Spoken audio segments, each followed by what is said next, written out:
Hey everyone, today I'm going to introduce Xender to you. First, let's see how to transfer files between phones. Open Xender on both phones, tap Send on one and Receive on the other. Then scan a QR code to connect the two phones to the same hotspot. Super easy, right? And in just seconds, your files will be transferred at incredible speeds of up to 40 megabytes per second. Xender handles all your files, apps, photos, videos, music, documents, and even large files. Best of all, it's super fast and doesn't use your data. Want to transfer files between your phone and your computer?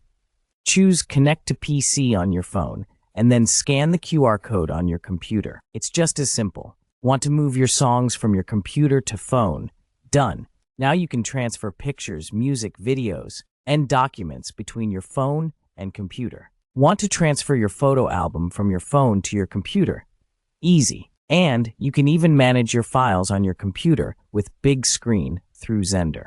Need to delete any unwanted files? Simply select the files you want to delete and confirm on your phone. Do it again. Select the file, delete it on computer, then it's gone. Super cool. Download Xender today and unlock even more awesome features.